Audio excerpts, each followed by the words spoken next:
അന്നൊരിക്കൽ മംഗലശ്ശേരി നീലകണ്ഠൻ പറഞ്ഞതുപോലെ ഇത് അയാളുടെ കാലമാണ്, മോഹൻലാലിന്റെ കാലം. എമ്പുരാന് പിന്നാലെ വന്ന തുടരും 2 സിനിമകളും 200 കോടി എന്ന മാന്ത്രിക സംഖ്യ കടന്നതോടെ മറ്റാർക്കും അവകാശപ്പെടാനില്ലാത്ത നേട്ടമാണ് മോഹൻലാൽ സ്വന്തമാക്കിയത്. അതിനു പിന്നാലെ ഇപ്പോഴിതാ പഴയൊരു സിനിമയുമായി വന്ന് തിയേറ്ററുകൾ ഇളക്കി മറിക്കുകയാണ് മോഹൻലാൽ. 18 വർഷങ്ങൾക്ക് ശേഷം ചോട്ടാ മുംബൈ വീണ്ടും തിയേറ്ററുകളിലേക്ക് എത്തിയിരിക്കുകയാണ്. ജൂൺ 6-നായിരുന്നു ആരാധകർ കാത്തിരുന്ന റീ റിലീസ്. തലയുടെയും കൂട്ടുകാരുടെയും 2ാം വരവ് വൻ ആഘോഷമാക്കി മാറ്റിയിരിക്കുകയാണ് ആരാധകരും. സോഷ്യൽ മീഡിയയിലെങ്ങും ചോട്ടാ മുംബൈ പ്രദർശിപ്പിക്കുന്ന തിയേറ്ററുകളിൽ നിന്നുള്ള വീഡിയോകളാണ്. സിനിമയിലെ പാട്ടിനൊപ്പം ആടുന്ന ആരാധകരാണ് സോഷ്യൽ മീഡിയ നിറയെ. കേരളത്തിൽ മാത്രമല്ല, ബാംഗ്ലൂരു അടക്കമുള്ള നഗരങ്ങളിലും ചോട്ടാ മുംബൈ റീ റിലീസ് ചെയ്തിട്ടുണ്ട്. അവിടെയും വൻ വരവേൽപ്പാണ് സിനിമയ്ക്ക് ലഭിച്ചുകൊണ്ടിരിക്കുന്നത്. അവധി ദിവസമായ ഞായറാഴ്ച കേരളത്തിൽ നിന്നും മാത്രം ചിത്രം നേടിയത് 70 ലക്ഷം രൂപയാണ്.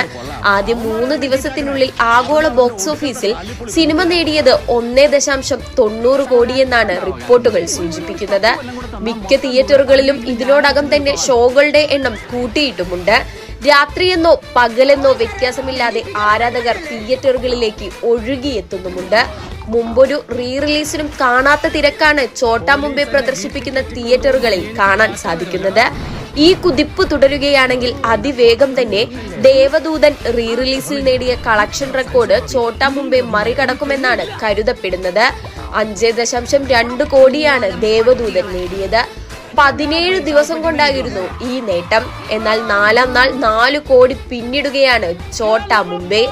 ഇതോടൊപ്പം മറ്റൊരു നേട്ടവും മോഹൻലാൽ സ്വന്തമാക്കിയിട്ടുണ്ട്. 75 ദിവസത്തിനുള്ളിൽ മോഹൻലാലിന്റെ 3 സിനിമകൾ ചേർന്ന് നേടിയത് 500 കോടിയാണ്.